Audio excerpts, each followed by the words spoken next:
Fijaros que hay tres dimensiones del ser humano, al menos tres que conozcamos. Una dimensión es nuestro núcleo, nuestra esencia, lo que somos, de dónde venimos y a dónde vamos. Esa esencia es pura conciencia y puro amor.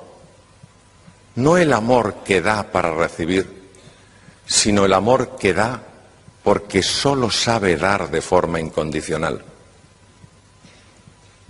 Esa esencia es lo que nos une a todos los demás y es nuestra gran esperanza, porque ninguno de los que estamos aquí, ni solos ni juntos, a través de nuestra mente podemos resolver los problemas del mundo.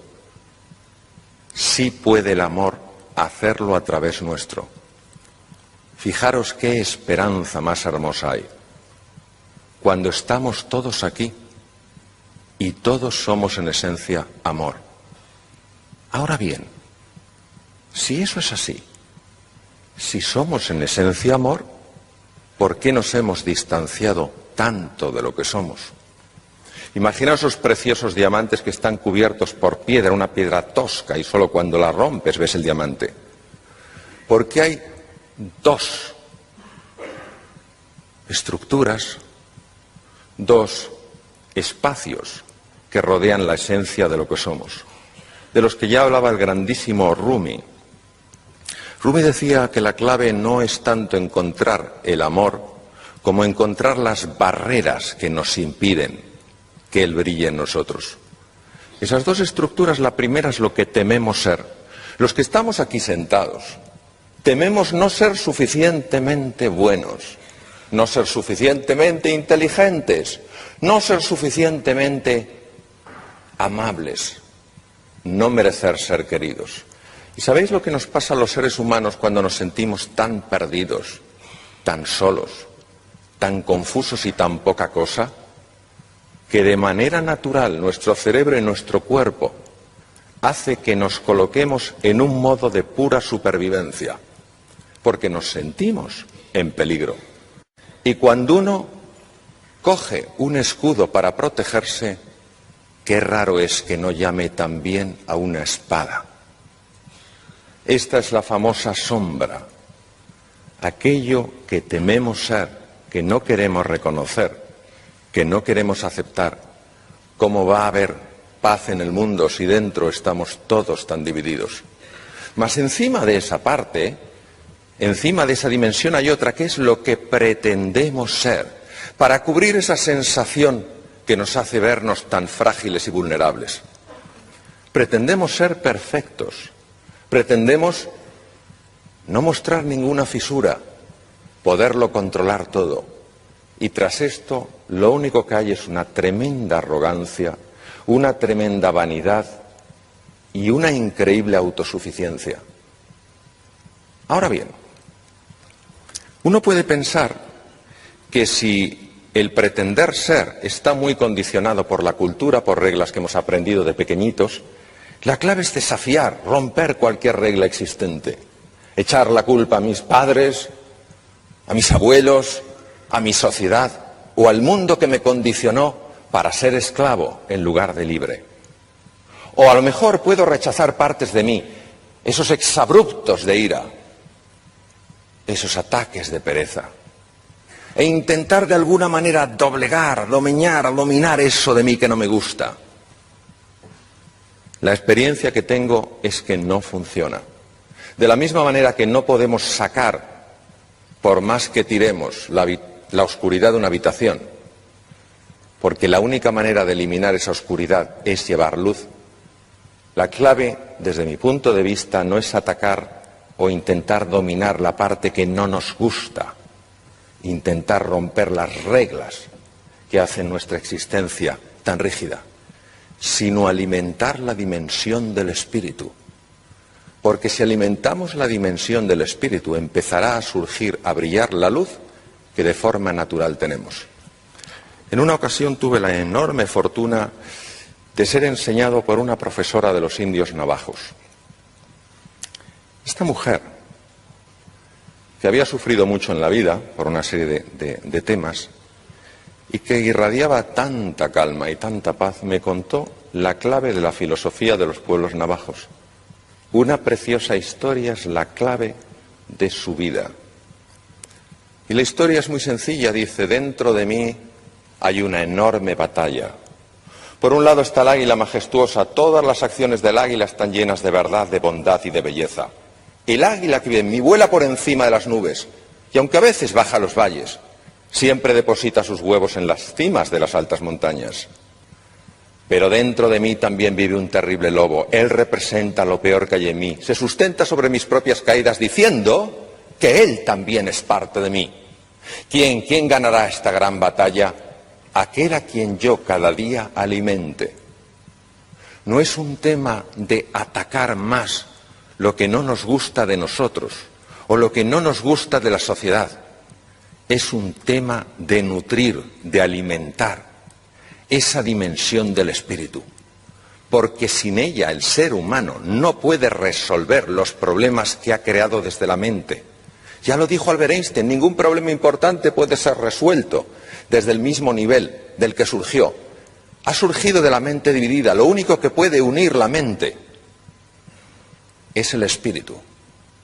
Pero el ego, que no es ni bueno ni malo, sabe que cuando la parte en la que hemos sido condicionados se une a la parte que rechazamos, el ego desaparece. Y entonces nos hemos integrado.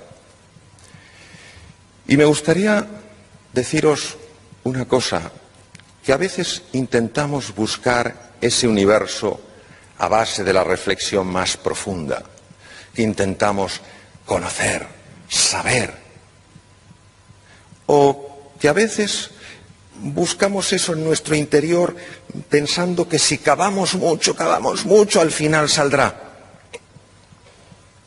Recuerdo unas preciosas frases de San Francisco de Asís. Busqué a Dios a base de estudiar, a base de rezar, y no le encontré. Me busqué a mí mismo a base de meditar, a base de socavar, y no me encontré. Sin embargo, busqué a mi hermano y encontré a los tres. Es al final, esa la búsqueda. Ahora bien, fijaros, la clave no es saber si podemos hacer algo. La clave es dar un paso adelante, aunque no sepamos lo que hacer, porque en el momento en el que demos un paso adelante, lo que podemos hacer nos será revelado. Muchas gracias.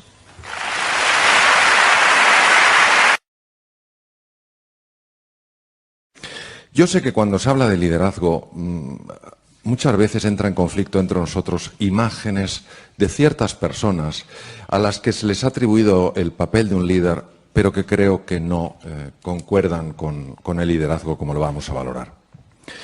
Vamos a hablar del liderazgo basado en el servicio. No de aquel que manda, sino de aquel que sirve. No de aquel que dice exactamente lo que hay que hacer, sino que inspira para que otras personas descubran lo que es posible hacer. Hablamos de un líder que ha librado la batalla más difícil que se puede librar, que es con uno mismo, con su propio ego, con su propia obsesión por el control, por dominar. Recordemos que Nietzsche, este filósofo que ha tenido tantísimo impacto, decía que el ser humano, el hombre, es voluntad de poder. No decía que tiene, sino que es. Independientemente de la visión que este filósofo tuviera, no cabe duda que esta ansia de poder, esta ansia de dominar, de manipular, está presente en algunos de los rincones más oscuros del ser humano. Por otra parte, a veces se confunde el líder con la posición, y no es la posición la que hace el líder, es el líder el que hace la posición. Esta obsesión por el estatus, por el reconocimiento, por la valoración, por ser el que más sabe, el que tiene la última palabra, mata la cooperación, destruye la armonía y lo último que hace es favorecer que las personas afloren su mejor versión. Y finalmente está esta imagen del líder popular. Vamos a ver. Don Alfonso habla mucho y para mí con enorme acierto de los valores. A veces dar la cara por los valores no es popular. Un líder que quiera ganar un concurso de popularidad nunca defenderá los valores, por tanto no es un líder. Había un chico adolescente que estaba ingresado, estaba muy grave, muy enfermo. Tenía una sepsis o septicemia, es una infección de la sangre por bacterias, virus. ¿Cuál es el problema de la sepsis? Que una vez una bacteria o un virus ha localizado los vasos sanguíneos, ten en cuenta que tenemos más de 40.000 kilómetros de vasos sanguíneos, es más que el perímetro de la Tierra, es espectacular. Una vez que las bacterias han encontrado esa avenida de tantos carriles, van a todos los órganos y empiezan a hacer de las suyas. Le habían afectado ya al sistema respiratorio, por eso estaba intubado, necesitaba asistencia con un ventilador, necesitaba soporte cardíaco, le estaba afectando al corazón, había bajado el gasto cardíaco y ya le estaba empezando a fallar el riñón. Cuando 3 órganos fallan, la posibilidad de que ese enfermo fallezca sube exponencialmente. ¿Qué estaba causando este problema? ¿Cuál era el origen de la sepsis? Cuando un enfermo empieza con fiebre, tiritona, cuando se sospecha una infección, se hace un hemocultivo, se saca sangre y se espera, se tiene la ilusión de pillar a la bacteria que esté originando el problema. Porque si no hay que utilizar lo que se llama antibióticos de amplio espectro, es decir, mandar bombas intentando que se carguen pues todo lo que pueda haber por ahí, pero carecen de la especificidad, de la concreción de saber exactamente la bacteria y qué la destruye. Tuvieron mucha fortuna porque en el hemocultivo, en uno de los hemocultivos, hacen varios hemocultivos siempre, en uno de los hemocultivos engancharon la bacteria. Es una borrelia, es una bacteria muy agresiva. Animados ante este descubrimiento empezaron a ponerle el antibiótico específico, pero ¿sabéis el problema? El chico parecía que mejoraba y de repente empeoraba. Mejoraba y empeoraba. ¿Sabéis por qué? Porque no habían encontrado el foco infeccioso que seguía mandando bacterias a la sangre. Es difícil describir la tecnología del hospital en el que estuve, pero algunos de los principales inventos en medicina últimos se habían hecho en su hospital. Le habían hecho de todo, no encontraban el origen. Un día el catedrático, la máxima autoridad en la universidad, el catedrático de medicina, jefe de departamento del Beth Israel, catedrático en la Universidad de Harvard, fue al hospital. Los catedráticos allí dedican mucho tiempo a escribir e investigar y pocas veces hacen ya visitas o van a ver a los enfermos porque están como en otro nivel. Y las personas que están prestando atención a los enfermos son médicos buenísimos, de los mejores que hay en el mundo, y que están mucho más en la faceta clínica, por supuesto publican, pero su labor principal es la clínica. Cuando un catedrático pasa por el hospital, eso es un evento. Y en ese evento pues intenta apuntarse todo el que puede. Hoy sabemos que hablan 2 personas extraordinarias, que las tenemos aquí, y os apuntáis un montón de personas porque os apetece oírlas. Bien. El catedrático pasó por la unidad de cuidados intensivos y le informaron de la situación del chico. Con el catedrático había jefes de departamento, el responsable máximo de la UBI médica, de la MICU, había residentes que estaban haciendo la especialidad en distintos campos de la medicina interna y había un interno. El interno, para los que trabajéis en empresas, sería equiparable a un becario. Es decir, alguien que acaba de acabar la carrera y empieza ahí diciendo, a ver qué aprendo. El interno a Estados Unidos pasa un año y después de ese año intenta entrar en uno de los programas buenos de residencia, de hacerse cardiólogo, cirujano torácico, lo que sea.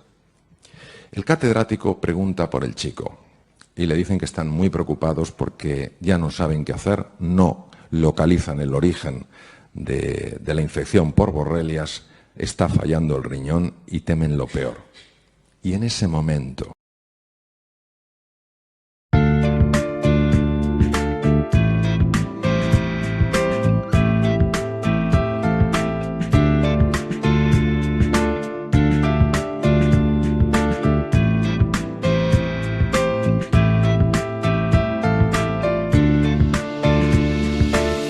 You've changed my life with your words and motivation. You helped me to become a better person. I feel so great about your love. Never felt that before. You have changed my life with your words and motivation. You have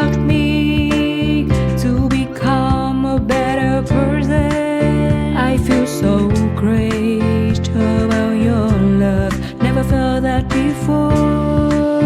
You are not only good by heart, but you also have a good soul.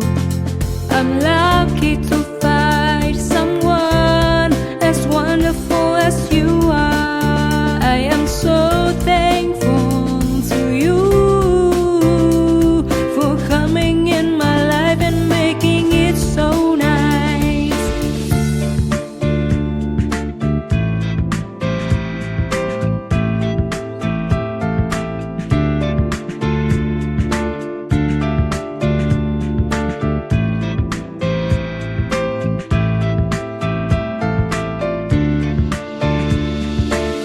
You have changed my life with your words and motivation.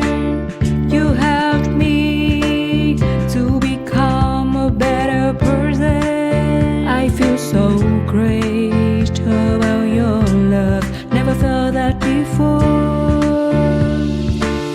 You have changed my life with your words and motivation. You helped me to become a better person. I feel so great about your love. Never felt that before. You are not only good by heart, but you also have a good soul. I'm lucky to find someone as wonderful as you are. I am so thankful to you for coming in my life and making it so nice. You are not only good by heart, but you also have a good soul. I'm lucky to find someone as wonderful as you are. I am so thankful to you for coming in my life and making it so nice.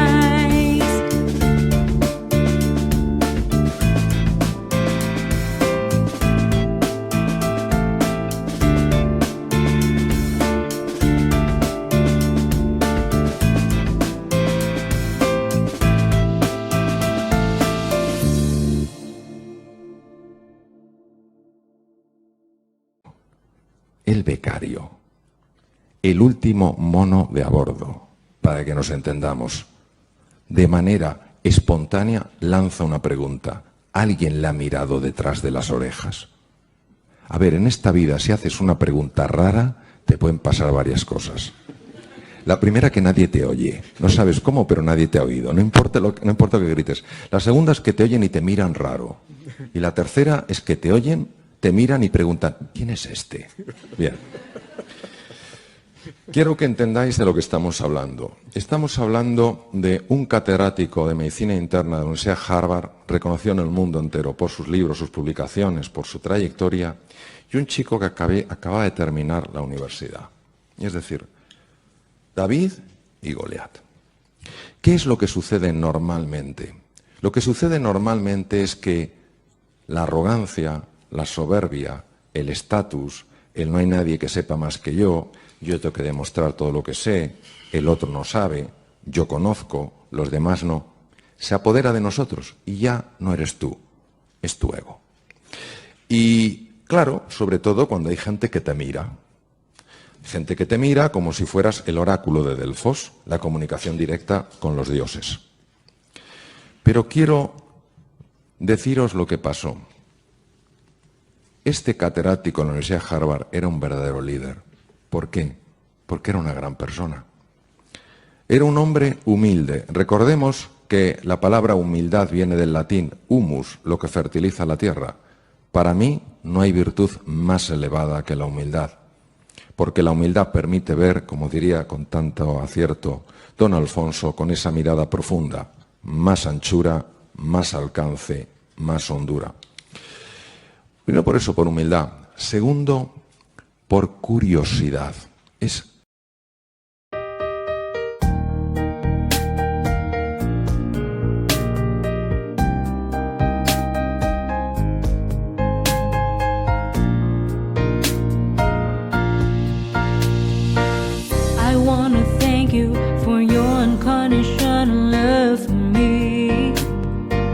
You are the most beautiful thing I have ever had in my life. You are the reason, that's why I am living in this world. I wanna thank you for your unconditional love for me. You are the most beautiful thing I have ever had in my life. You are the reason, that's why I am living in this world. I admire the way you are always there for me. I admire the ways you always take care of me. I admire the way you give your all just to see a loving smile on my face. I admire the way you love me.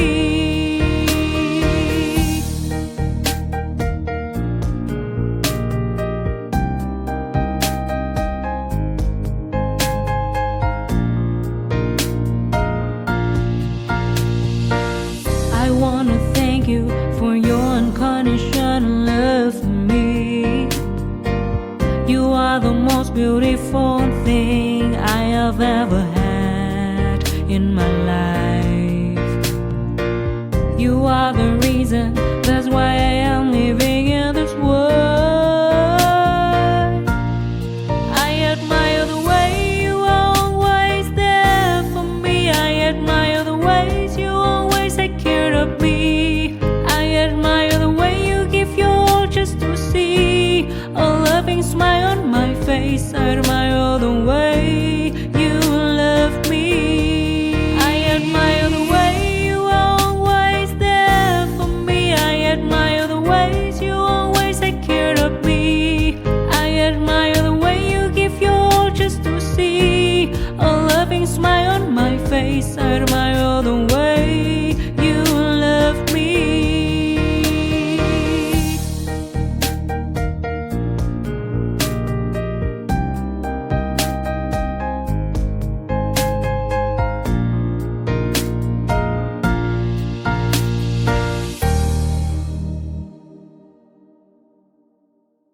Sorprendente a veces nuestro refranero.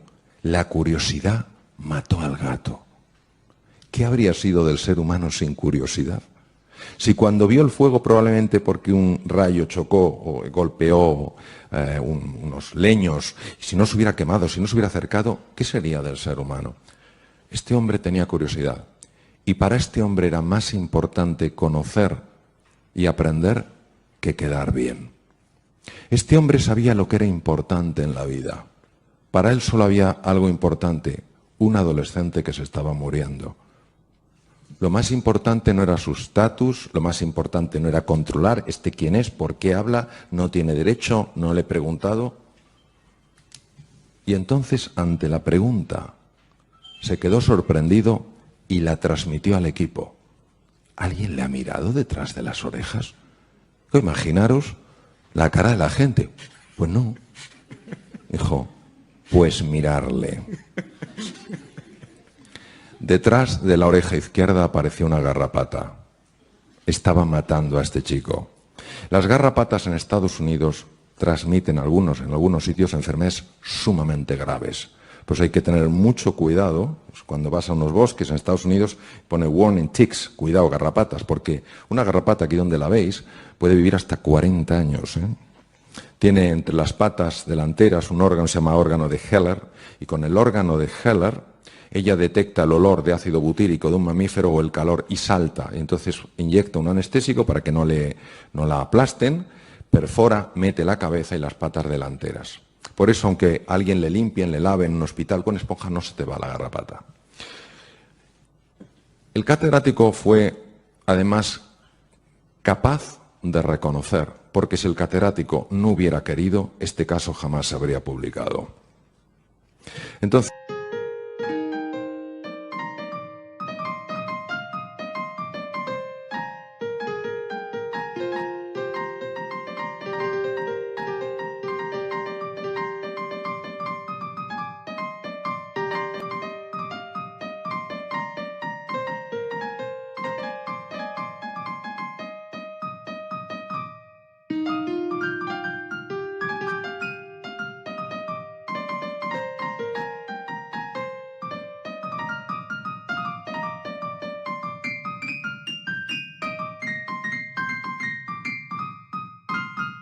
Sencillamente lo que os quiero transmitir es lo siguiente. El liderazgo no es una posición, es una forma de ser y de estar en la vida. El liderazgo es inspirar a otras personas para que crean en sí mismos, en sí mismas y desplieguen su potencial. Decía el gran filósofo Emerson que la mayor desgracia de un ser humano es no encontrarse a alguien que le ayude a lograr lo que es capaz de lograr. Un líder mueve desde su ejemplo, no desde su palabra. El liderazgo es siempre visual. El liderazgo inspira porque mueve algo en tu interior. El liderazgo está basado en valores. ¿Por qué? Porque cuando todo es niebla, cuando hay confusión, cuando no se ve nada, el líder, la líder, tienen claro hacia dónde tienen que ir. Yo realmente tengo más ilusión de escuchar vuestras preguntas que de seguir a lo mejor comentando cosas. Lo que sí que me gustaría es marcar esa diferencia. Un jefe puede pedir, puede exigir que le rindan cuentas. Lo que en inglés llamaríamos el accountability. Rindes cuentas. Y si no rindes cuentas, no haces tu trabajo, ya veremos lo que hago contigo. Pero un líder hace algo mucho más potente. No solo las personas rinden cuentas de lo que se espera de ellos, las personas dan en base a lo que se espera de ellos. Si tú esperas mucho de ellos, si crees de verdad en ellos y en su potencial, si tienes una fe profunda en el ser humano, en su grandeza, independientemente de las torpezas que todos hacemos, yo el primero, inevitablemente tú estás transmitiendo a través de tu simple mirada hasta qué punto estás convencido de la grandeza de esas personas.